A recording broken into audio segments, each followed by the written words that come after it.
नमस्कार दोस्तों, स्वागत है एक और फिर आपके अपने YouTube channel him quiz official में एक नई वीडियो के साथ। तो दोस्तों आज हम इंडिया और वर्ल्ड की जियोग्राफी यानी कि भारत और विश्व का भूगोल और इंडियन कॉन्स्टिट्यूशन भारतीय संविधान के 40 महत्वपूर्ण प्रश्न करने जा रहे हैं जो कि एग्जाम पॉइंट ऑफ व्यू से बहुत ही ज़्यादा इंपॉर्टेंट हैं। यहाँ से दोस्तों कोई भी क्वेश्चन आपकी पुलिस परीक्षा में पूछा जा सकता है, इसलिए भूलकर भी किसी क्वेश्चन को आप मिस ना करें। और दोस्तों इस वीडियो का PDF लिंक डिस्क्रिप्शन में प्रोवाइड करवा दिया जाएगा, आप वहाँ पर जाकर चेक कर सकते हैं। दोस्तों वीडियो शुरू होने से पहले अगर आपने हमारे चैनल को अभी तक सब्सक्राइब नहीं किया है तो चैनल को प्लीज़ सब्सक्राइब कर लें और नोटिफिकेशन बेल को भी दबाना ना भूलें, जिससे कि आपको हमारे आने वाली वीडियोस की नोटिफिकेशन सबसे पहले मिल सके। तो चलिए शुरू करते हैं आज का ये जीके का मॉक टेस्ट। तो दोस्तों आज के इस मॉक टेस्ट में हम करेंगे HP पुलिस कांस्टेबल एग्जाम 2022 के लिए इंडिया और वर्ल्ड की जियोग्राफी के एक बहुत ही महत्वपूर्ण प्रश्न, यानी कि भारत और विश्व का भूगोल, और साथ में करेंगे इंडियन कॉन्स्टिट्यूशन यानी कि भारतीय संविधान से संबंधित भी महत्वपूर्ण प्रश्न हम करेंगे। टोटल प्रश्न होंगे 40 और मॉक टेस्ट होगा ये हमारा 44। ठीक है जी, तो शुरू करते हैं पहले क्वेश्चन से। तो हमारा फर्स्ट क्वेश्चन है, निम्नलिखित निकायों में किसकी वार्षिक रिपोर्ट भारत के राष्ट्रपति द्वारा संसद के समक्ष रखी जाने वाली नहीं है? मतलब कि जिस वार्षिक रिपोर्ट को भारत का राष्ट्रपति संसद के समक्ष नहीं रख सकता है, वह कौन सी रिपोर्ट है इनमें से? वित्त आयोग की रिपोर्ट, राष्ट्रीय मानवाधिकार आयोग की रिपोर्ट, पब्लिक अकाउंट कमेटी या फिर UPSC की रिपोर्ट? तो बताइए इनमें से सही जवाब क्या होगा। तो दोस्तों भारत का जो राष्ट्रपति है वो राष्ट्रीय मानवाधिकार आयोग यानी कि नेशनल ह्यूमन राइट्स कमीशन की रिपोर्ट जो है उसको संसद के समक्ष नहीं रख सकता है, उसको राष्ट्रीय मानवाधिकार आयोग ही रखेगा, उस रिपोर्ट को प्रस्तुत करेगा। ठीक है जी, option B is the right answer. तो नेक्स्ट क्वेश्चन है, यहां पे नीचे दी गई है कि राष्ट्रपति कौन कौन सी स्टेटमेंट जो है वो रिपोर्ट रख सकता है संसद के समक्ष? वार्षिक वित्तीय स्टेटमेंट, ऑडिटर जनरल की रिपोर्ट, UPSC की वार्षिक रिपोर्ट, वित्त आयोग की रिपोर्ट, SC और ST को दिए गए विशेष ऑफर्स की रिपोर्ट। ठीक है, नेक्स्ट है, केंद्र शासित प्रदेश लक्षद्वीप के न्यायिक क्षेत्र का कार्य कौन सा न्यायालय करता है? बताना है आपने लक्षद्वीप के न्यायिक क्षेत्र का कार्य। Tamil Nadu high court, Kerala high court, Calcutta high court या बॉम्बे हाईकोर्ट? तो दोस्तों ये करता है ऑप्शन बी, केरल हाईकोर्ट। ठीक है जी, option B is the right answer. Note में यहां पे मैंने दिया आपको, केरल हाईकोर्ट केरल और लक्षद्वीप का हाईकोर्ट है। ठीक है, ये कोची में है और इसकी स्थापना 1956 में हुई थी। नेक्स्ट है क्वेश्चन नंबर 3, अनिवार्य वस्तु अधिनियम कब पारित हुआ था? ठीक है, आवश्यक वस्तु अधिनियम 1955, 1958, 1971 या 1975? तो बताइए सही जवाब क्या होगा। तो दोस्तों ऑप्शन ए 1955 में लागू हुआ था अनिवार्य वस्तु अधिनियम।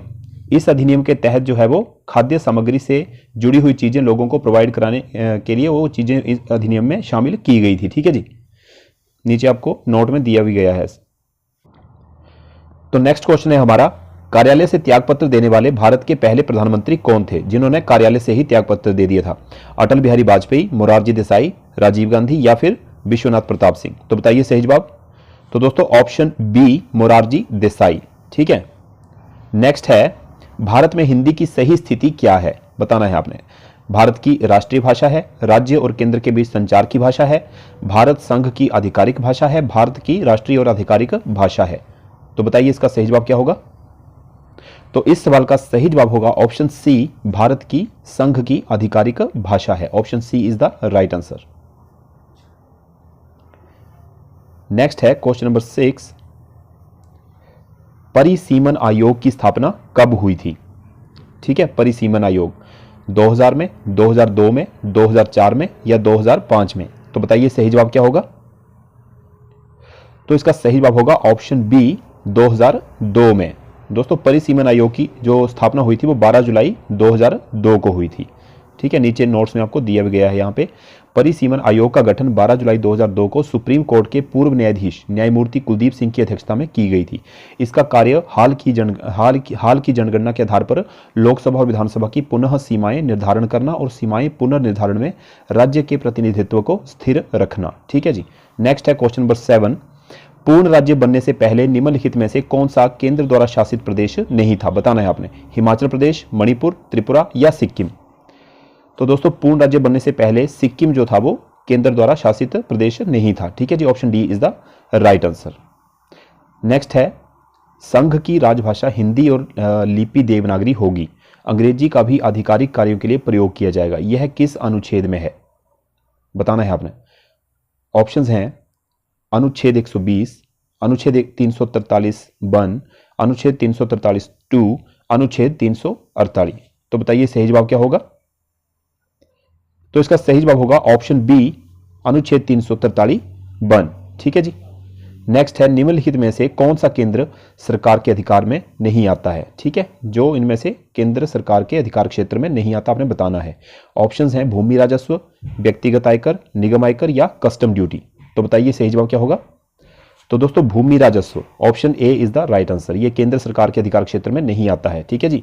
नेक्स्ट है तुमकुर नामक स्थान पर भारतीय भौगोलिक सर्वेक्षण ने सोने के भंडार का पता लगाया है। तुमकुर किस राज्य में स्थित है?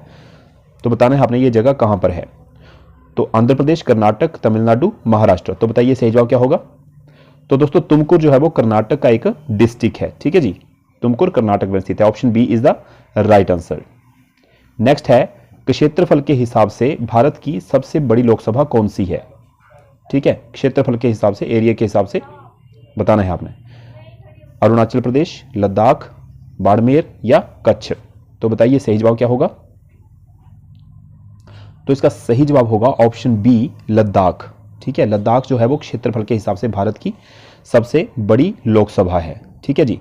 यहां पर नीचे नोट में आपको बताया भी गया है भारत की 5 सबसे बड़ी लोकसभाएं लद्दाख 1,73,266 वर्ग किलोमीटर है, बाड़मेर जो है वो 71,601 वर्ग किलोमीटर है, कच्छ जो है वो 41,644 वर्ग किलोमीटर है, अरुणाचल पश्चिम जो है वो 40,572 वर्ग किलोमीटर है और अरुणाचल पूर्व जो है वो 39,749 वर्ग किलोमीटर है। ठीक है जी। तो दोस्तों नेक्स्ट क्वेश्चन है निम्नलिखित विकल्पों का अवलोकन कीजिए। ठीक है, फिरोजाबाद, भागलपुर, जालंधर, सांगानेर, कच्छ। तो इन स्थानों पर ये स्थान जो है वो किन वस्तुओं के उत्पादन के लिए प्रसिद्ध है आपने बताना है। ठीक है, ऑप्शन आपको नीचे दिए गए हैं, ये 4 ऑप्शन, इनमें से बताना है कि ये स्थान किन के लिए प्रसिद्ध है। ठीक है, चारों में से। तो इसका सही जवाब होगा ऑप्शन ए। ठीक है, option A is the right answer. तो ये शीशे की चूड़ियां जो होती हैं वो फिरोजाबाद में, और रेशम भागलपुर, खेल का सामान Jalandhar, hand block printing Sanganer Rajasthan और कच्छ में नमक। ठीक है। नेक्स्ट है क्वेश्चन नंबर 12, भारत का पहला निजी बंदरगाह पीपावाव किस राज्य में स्थित है? पश्चिम बंगाल, महाराष्ट्र, गुजरात या आंध्र प्रदेश। तो बताइए सही जवाब क्या होगा? तो दोस्तों ये स्थित है गुजरात में। ठीक है जी, option C is the right answer. तो दोस्तों नेक्स्ट क्वेश्चन है राष्ट्रीय जल विज्ञान संस्थान निम्नलिखित में से किस स्थान पर स्थित है? गोवा में, मुंबई में, रुड़की में या हरिद्वार में। तो इसका सही जवाब होगा ऑप्शन सी, रुड़की में। ठीक है, उत्तराखंड में है रुड़की। तो नेक्स्ट क्वेश्चन है भारत में संगमरमर का कौन सा प्रकार पाया जाता है? बताना है। मकराना, भैंसलाना, फ्रीगिया या करार। तो दोस्तों Makrana, option A is the right answer. ठीक है, ताजमहल में भी इसी संगमरमर का प्रयोग किया गया था। ठीक है जी। नेक्स्ट है राउरकेला नामक जो खनिजों के लिए प्रसिद्ध रूहर वैली है, रूहर वैली किस देश में स्थित है आपने बताना है। अमेरिका, चीन, फ्रांस या जर्मनी। तो दोस्तों रूहर वैली जो है वो जर्मनी में स्थित है। ठीक है, option D is the right answer. Next है विवादित जल विद्युत परियोजना संधोल किस राज्य में स्थित है? महाराष्ट्र, हिमाचल प्रदेश, अरुणाचल प्रदेश या ओडिशा। तो दोस्तों ये स्थित है ओडिशा में। ठीक है जी। विवादित जल विद्युत परियोजना तो कौन थी ये? सिंधोल परियोजना महानदी नदी पर प्रस्तावित थी और 2600 करोड़ रुपए की लागत वाली इस योजना को बंद कर दिया गया है। ठीक है जी। नेक्स्ट है लूनी नदी पर स्थित जाबाई बांध जो है वो किस राज्य में स्थित है? गुजरात, राजस्थान, महाराष्ट्र, उत्तर प्रदेश। तो बताइए सही जवाब। तो दोस्तों ऑप्शन बी, राजस्थान में स्थित है लूनी नदी पर। ठीक है, जबाई बांध राजस्थान में जबाई नदी पर बनाया गया है। जबाई नदी लूनी की सहायक नदी है। इस बांध की क्षमता जो है वो 7,887.5 मिलियन क्यूबिक फीट है। इसके अंतर्गत 1,02,315 एकड़ का क्षेत्र आता है। ठीक है जी। नेक्स्ट क्वेश्चन है पेनगंगा किस नदी की सहायक नदी है? कावेरी, गोदावरी, कृष्णा या नर्मदा। तो बताइए सही जवाब क्या होगा? तो दोस्तों पेनगंगा जो है वो गोदावरी नदी की सहायक नदी है। Option B is the right answer. ठीक है जी। ये जो है वो अजंता श्रेणी से निकलती है। ये महाराष्ट्र के यवतमाल, चंद्रपुर और वाशिम जिले की प्रमुख नदी है। इसकी लंबाई जो है वो कुल 676 वर्ग किलोमीटर है। ठीक है जी। क्वेश्चन नंबर 20 नेक्स्ट क्वेश्चन है निम्नलिखित में से किस स्थान पर पानी सबसे कम तापमान पर उबलेगा? बताना है आपने। दिल्ली, शिमला, कोच्चि या जोधपुर। तो दोस्तों ऑप्शन बी शिमला, क्योंकि शिमला सबसे ठंडा स्थान है। ठीक है, और ठंड जो है वो ऊष्मा को अवशोषित करती है। जो ठंडा जल होता है वो ऊष्मा को अवशोषित जल्दी करता है, इसलिए वहां पर पानी जो है वो जल्दी उबलेगा। ठीक है, option B is the right answer. Next है क्वेश्चन नंबर 21, जाबर खदाने। ठीक है, ये जाबर खदाने जो है वो जस्ता के लिए मशहूर हैं। ठीक है, विश्व की सबसे पुरानी खदानें हैं ये। कहां पर हैं? राजस्थान, मध्य प्रदेश, उत्तर प्रदेश या महाराष्ट्र? तो दोस्तों जाबर खदानें जो है वो राजस्थान में स्थित हैं। Option A is the right answer. तो दोस्तों नेक्स्ट क्वेश्चन है, सरदार सरोवर परियोजना से कौन से राज्य लाभान्वित हो रहे हैं? तो दोस्तों सरदार सरोवर एक बांध का नाम है। ठीक है, ये गुजरात में है, नर्मदा नदी पर। ठीक है, ऑप्शंस हैं गुजरात राजस्थान, महाराष्ट्र गुजरात राजस्थान, मध्य प्रदेश महाराष्ट्र गुजरात राजस्थान, पंजाब और हरियाणा। तो बताइए सही जवाब। तो दोस्तों इसका सही जवाब है ऑप्शन सी, मध्य प्रदेश, महाराष्ट्र, गुजरात और राजस्थान जो है वो सरदार सरोवर परियोजना से लाभान्वित हो रहे हैं, क्योंकि इन राज्यों को यहां से पानी और बिजली दोनों मिलते हैं। ठीक है जी। तो दोस्तों नेक्स्ट क्वेश्चन है हमारा, भारत में सर्वाधिक हीरे की खदानें किस क्षेत्र में स्थित हैं? बताना है आपने। बिहार और उत्तर प्रदेश और झारखंड, मध्य प्रदेश और आंध्र प्रदेश, उत्तर प्रदेश और महाराष्ट्र। तो बताइए सही जवाब क्या होगा इसका। तो दोस्तों भारत में जो सर्वाधिक हीरे की खदानें हैं वो मध्य प्रदेश और आंध्र प्रदेश में है। ठीक है जी, और सबसे ज्यादा जो है वो मध्य प्रदेश में है। मध्य प्रदेश में हीरे का जो भंडारण है अभी तक 45,80,336 कैरेट हो चुका है। ठीक है, नेक्स्ट क्वेश्चन है, भारत का एकमात्र सक्रिय ज्वालामुखी निम्नलिखित में से किस स्थान पर स्थित है? बताना है। कार निकोबार, बेरन द्वीप, मायाबंदर या लक्षद्वीप। तो बताइए सही जवाब क्या होगा इसका। तो दोस्तों बेरन द्वीप, option B is the right answer. Barren का मतलब होता है बंजर, जहां पे कुछ भी ना हो, कोई पेड़ पौधा ना हो, कोई पानी का स्रोत ना हो। ठीक है, तो वहां पर क्या है, ये ज्वालामुखी सक्रिय हो चुका है, भारत का एकमात्र ज्वालामुखी है ये। नेक्स्ट है क्वेश्चन नंबर 25, मंगल शब्द किस प्रकार की वनस्पति के लिए इस्तेमाल किया जाता है? जलीय पौधे, अलगल ब्लूम्स, मैंग्रोव, भू मध्यस्थागरीय वन। बताइए सही जवाब क्या होगा इसका। तो दोस्तों मंगल शब्द जो है वो मैनग्रोव वनस्पति, ठीक है, मैनग्रोव वनस्पति के लिए इस्तेमाल किया जाता है। मैनग्रोव जो है वो एक किस्म का झाड़ीनुमा पौधा होता है। इस प्रकार की वनस्पति दलदल युक्त स्थानों पर पाई जाती है। भारत में सुंदरवन में मैनग्रोव पाए जाते हैं। ठीक है जी। नेक्स्ट है क्वेश्चन नंबर 26, भारत की स्थलीय सीमा कितने देशों से लगती है? यहाँ पे थोड़ी गलती हो गई है, 46 यहाँ पे बाई मिस्टेक हो गया। भारत की स्थलीय सीमा कितने देशों से लगती है? बताना है आपने। ऑप्शंस हैं 6, 7, 8, 9।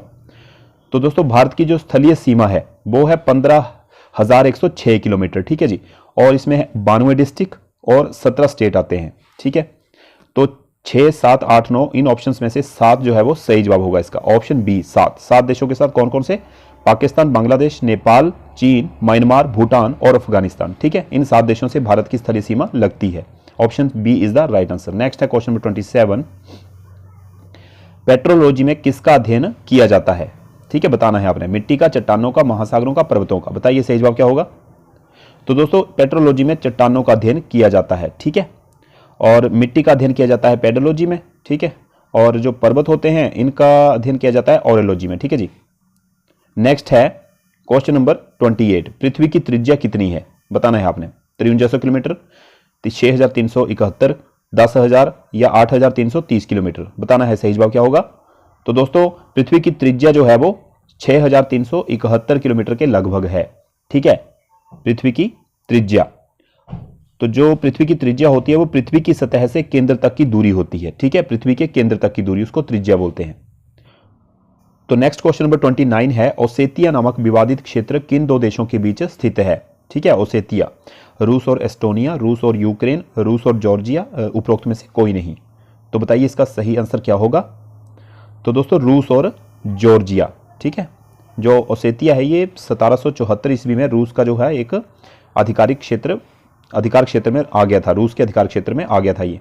ठीक है, नेक्स्ट है, पहले शीतकालीन ओलंपिक खेलों का आयोजन स्थल चमोनिक्स किस देश में स्थित है? न्यूजीलैंड, इटली, स्विट्जरलैंड या फ्रांस। तो बताइए सही जवाब क्या होगा इसका। तो दोस्तों इसका सही जवाब होगा France. Option D is the right answer. ठीक है, फ्रांस में 1924 में जो था वो पहली शीतकालीन ओलंपिक खेलें आयोजित की गई थी। ठीक है जी। नेक्स्ट है, बुशमैन निम्नलिखित में से किस महाद्वीप के मूल निवासी हैं? ठीक है, बुशमैन उत्तरी अमेरिका, दक्षिण अमेरिका, अफ्रीका या एशिया। तो दोस्तों बुशमैन जैसा कि अफ्रीका में पाए जाते हैं ज्यादा। ठीक है, यहाँ के मूल निवासी हैं ये। बाकी बुशमैन जो है वो जनजातीय अफ्रीका के बोत्सवाना, नमीबिया, दक्षिण अफ्रीका, अंगोला और जिम्बाब्वे के निवास करती हैं। ठीक है जी। नेक्स्ट है क्वेश्चन नंबर 32, अंतर्राष्ट्रीय मक्का व गेहूं वृद्धि केंद्र किस स्थान पर स्थित है? मनीला, मैक्सिको सिटी, ओस्लो या पेरिस? तो बताइए सही जवाब क्या होगा। तो दोस्तों ये स्थित है मैक्सिको सिटी में। ठीक है। गेहूं और मक्के की जो नई किस्में होती हैं, जो उपजाऊ किस्में होती हैं, बढ़िया क्वालिटी की किस्में होती हैं, उनके ऊपर अनुसंधान शोध किया जाता है। ठीक है जी। नेक्स्ट है माउंट लोगन किस देश का सबसे ऊंचा पर्वत है? माउंट लोगन। ठीक है। America, Canada, Mexico, Brazil? तो दोस्तों माउंट लोगन जो है वो कनाडा का सबसे ऊंचा पर्वत है और उत्तरी अमेरिका का ये दूसरा सबसे ऊंचा पर्वत है। ठीक है जी। नेक्स्ट है, यदि पृथ्वी घूमना बंद कर देती है तो किस स्थान पर किसी वस्तु के भार पर सबसे कम असर पड़ेगा? ठीक है। भूमध्य रेखा, उत्तरी ध्रुव, कर्क रेखा या मकर रेखा? तो बताइए सही जवाब क्या होगा। तो दोस्तों इसका सही जवाब होगा उत्तरी ध्रुव, नॉर्थ पोल। ठीक है जी। यहां पर जो है वो वस्तु के भार पे सबसे कम असर पड़ेगा। किस कारण से? केंद्रीय प्रसारक बल के कारण। ठीक है जी। नेक्स्ट है, हिरोशिमा और नागासाकी शहर किन द्वीपों में स्थित हैं? ठीक है। Honshu Kyushu, Honshu Shikoku, Hokkaido Kyushu, Kyushu Shikoku? तो बताइए सही जवाब क्या होगा। तो दोस्तों इसका सही जवाब होगा होंशु और क्यूशु। ठीक है। हिरोशिमा जो है वो होंशु द्वीप में है और नागासाकी जो है वो क्यूशु द्वीप में है और 1945 में इन्हीं दोनों नगरों पर जो था वो परमाणु बम गिराए गए थे। ठीक है जी। नेक्स्ट है, निम्नलिखित में से कौन सी नहर विकसित देशों और विकासशील देशों के बीच एक महत्वपूर्ण कड़ी है? बताना है। पनामा नहर, स्वेज नहर, किएल नहर, ग्रैंड नहर? तो दोस्तों इसका सही जवाब होगा ऑप्शन बी, स्वेज नहर। ठीक है जी। स्वेज नहर नोट में आपको नीचे दिया गया है। स्वेज नहर भूमध्य सागर को लाल सागर से जोड़ती है। इसकी जो कुल लंबाई है वो 193 किलोमीटर है। तो दोस्तों नेक्स्ट क्वेश्चन नंबर 37 है, निम्नलिखित में से कौन सी झील केन्या, तंजानिया और युगांडा के बीच सीमा का निर्माण करती है? बताना है। तीनों देशों के बीच में जो सीमा का निर्माण करती है कौन सी झील है? तुर्काना झील, विक्टोरिया झील, तिबू झील, तांगिका झील? तो बताइए इनमें से सही जवाब क्या होगा। तो दोस्तों ऑप्शन बी, विक्टोरिया झील। ठीक है। इन तीन देशों के बीच में जो है वो सीमा का निर्माण करती है। विक्टोरिया झील क्षेत्रफल की दृष्टि से अफ्रीका की सबसे बड़ी झील है। इसका क्षेत्रफल लगभग 68,800 वर्ग किलोमीटर है। ठीक है जी। और अमेरिका की लेक सुपीरियर झील के बाद ये दूसरी सबसे बड़ी ताजे पानी की झील है। ठीक है जी। नेक्स्ट है क्वेश्चन नंबर 38, लॉयड बांध जो है वो किस विश्व का सबसे बड़ा नहरों का नेटवर्क है? यह किस देश में स्थित है? लॉयड बांध। ठीक है। ये पुराना नाम है, नया नाम इसका कुछ और हो गया है। अब नीचे नोट्स में लिखा हुआ है चीन, पाकिस्तान, भारत, अफगानिस्तान? तो बताइए सही जवाब क्या होगा।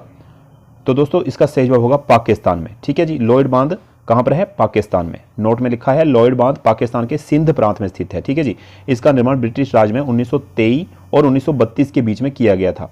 वर्तमान में इसका नाम बदलकर सुक्कुर बांध रख दिया गया है। ठीक है जी। सुक्कुर बांध याद रखना है आपने। नेक्स्ट है क्वेश्चन नंबर 39, निम्नलिखित में से ब्रह्मपुत्र नदी का स्रोत कौन सा है? ठीक है। मतलब वो ब्रह्मपुत्र नदी जो है वो कहां से निकलती है, उसके पानी का स्रोत क्या है? तिब्बत में कैलाश पर्वत, तिब्बत में मानसरोवर झील, गंगोत्री ग्लेशियर या अंगसी ग्लेशियर? तो दोस्तों Angsi glacier, option D is the right answer. ठीक है। ब्रह्मपुत्र नदी में अंगसी ग्लेशियर से होकर जो है वो ब्रह्मपुत्र नदी निकलती है। तिब्बत से होते हुए यह नदी भारत और बांग्लादेश में बहती है। इसकी कुल लंबाई 3,848 किलोमीटर है। ठीक है जी। ये आपको नोट्स में तभी बताया गया है कि ताकि उन नोट्स में से भी कोई क्वेश्चन आपको बन के आ सकता है, इसलिए आपको इस वीडियो को देखने के बाद डबल फायदा हो जाएगा। ठीक है। क्वेश्चन आपके डबल ही हो जाएंगे इससे। विश्व का सबसे बड़ा मंदिर किस देश में स्थित है? बताना है। हमारा लास्ट क्वेश्चन है ये आज का। Bharat, Nepal, Cambodia, Laos? तो दोस्तों विश्व का जो सबसे बड़ा मंदिर है वो कंबोडिया में। कौन सा मंदिर है वो? Angkor Wat. ठीक है। अंगकोर वाट मंदिर है। 166.6 हेक्टेयर में ये फैला हुआ है और खमेर साम्राज्य द्वारा भगवान विष्णु को समर्पित किया गया था ये मंदिर। ठीक है जी। विश्व का सबसे बड़ा मंदिर है। नीचे आपको नोट भी दिया गया है और दोस्तों इसका वीडियो का पीडीएफ मैं आपको प्रोवाइड करवा दूंगा ताकि आप इन नोट्स को भी अच्छे से रीड कर लें और अपने एग्जाम की तैयारी बिल्कुल पक्के तरीके से करें। ठीक है जी। ताकि कोई भी क्वेश्चन आप एग्जाम में ना छोड़ें, जीके का खास करके। तो दोस्तों ये था हमारा आज का वीडियो एंड आई होप कि वीडियो आपको अच्छा लगा होगा। अगर वीडियो आपको अच्छा लगा हो तो वीडियो को लाइक करें, अपने दोस्तों में ज़्यादा से ज़्यादा शेयर करें और चैनल को भी सब्सक्राइब कर लें। तो चलिए दोस्तों मिलते हैं नेक्स्ट वीडियो में नए क्वेश्चन और नए टॉपिक के साथ। तब तक के लिए ख्याल रखें अपना। जय हिंद, जय भारत।